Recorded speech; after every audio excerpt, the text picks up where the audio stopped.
para entender o alcance, o significado dessa decisão. O fechamento de mercado tem um convidado absolutamente de luxo hoje, o analista de internacional da CNN, Lorival Santana. Lorival, obrigado por estar aqui com a gente. Que honra tê-lo aqui para analisar esta decisão. Como ler o que foi anunciado? O Lorival acompanhou esse assunto absolutamente desde o dia -10 dessa história e com fontes nos Estados Unidos, sabia o que ia acontecer antes. Esta decisão te surpreende de alguma maneira e qual o significado dela, Lorival? Boa tarde.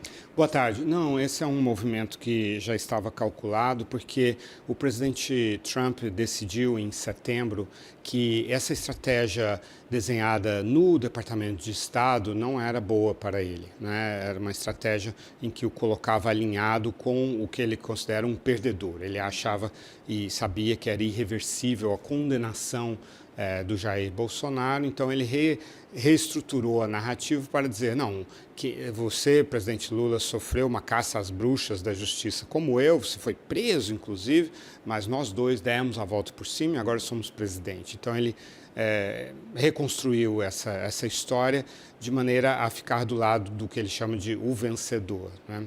E aí, a partir daí, ele foi dando esses passos no final de setembro em relação ao presidente Lula, aquele gesto na Assembleia Geral da ONU. Depois, havia, além dessa questão que eu mencionei, que é psicológica e política, tem também a questão econômica, né? As tarifas estão causando problemas econômicos, problemas políticos também. Houve uma derrota grande dos republicanos em várias eleições no início de novembro e agora, de novo, em Miami-Dade, eles estão perdendo por causa do problema do custo de vida e no judiciário também. A Suprema Corte sinalizou que não estava satisfeita com o uso da lei de poderes emergenciais econômicos internacionais usados pelo Trump politicamente contra o Brasil. Então, ele redesenhou essa estratégia e vem cumprindo um novo plano.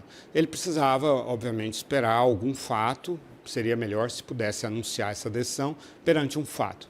E o fato foi a dosimetria, que eles chamam de anistia. Mas há também um conflito entre o Departamento de Tesouro e o Departamento de Estado, né? O Departamento de Tesouro sempre resistiu a essa aplicação da Lei Magnitsky, que ele considera abusiva, porque, claramente, tecnicamente, o Brasil não é uma ditadura, é um Estado de Direito e a lei foi criada para abuso de direitos humanos. E os funcionários de carreira do Departamento de Tesouro temem responder na física a esse abuso. Então, esse é um dos problemas. Problema financeiro também. O Banco do Brasil é um banco grande, o Banco Itaú é um banco grande. Os bancos brasileiros poderiam chacoalhar o sistema financeiro americano, não só pelo tamanho desses bancos, mas pela percepção internacional de que agora a lei Magnitsky no governo Trump é usada contra qualquer um que olhar feio para ele, que ele não gostar, e não mais pelos fundamentos da lei Magnitsky. Então, por causa de tudo isso, o Departamento de Tesouro fez uma resistência muito grande à aplicação primeiro das sanções secundárias contra os bancos e tal, conseguiu evitar isso. Mas também o Scott Bessent, como você sabe, tem o ouvido do Trump.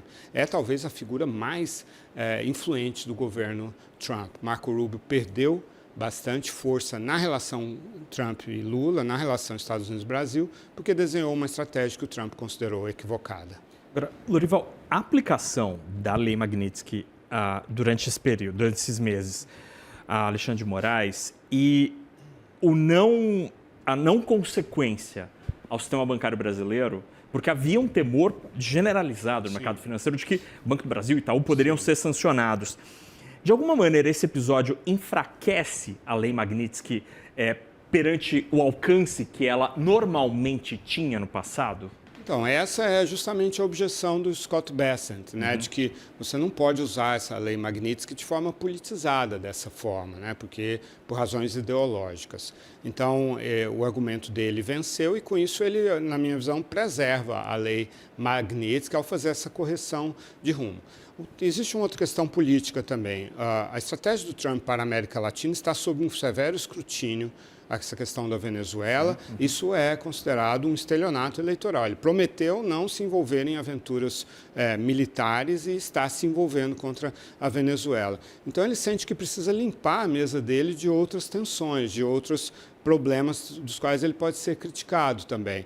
E o Brasil é o maior país da América do Sul e da América Latina. Então ele precisava reduzir qualquer tipo de tensão com o Brasil, fazer esse distensionamento para mostrar o seguinte: aqueles que estão dispostos a negociar comigo, eu consigo ter uma boa relação. Foi só o Maduro realmente que resistiu a qualquer tipo de negociação, não quer sair do poder. E em que momento que aí sim veio um gesto, um movimento inteligente do presidente Lula, telefonar para o Trump e dizer: eu quero a sua cooperação no combate ao narcotráfico. Com isso ele neutralizou toda essa campanha do Trump de transformar os grupos, o crime organizado em narcoterrorismo, e deu ao Trump uma concessão, algo que ele pode apresentar quando cobrado. Não, eu obtive do Lula uma concessão que ele quer cooperar comigo nessa agenda do combate ao narcotráfico, que é a minha prioridade para a América Latina. Fechou. Com isso, ele tem a história contada. Muito bem, a gente contou com a análise mais lúcida da televisão brasileira sobre o cenário internacional. Lorival Santana, Lori, obrigado de verdade por estar aqui com a gente no CNN Money. Seja muito bem-vindo sempre. Obrigado pela conversa. É só convidar, conte comigo. Obrigado a você. Até logo.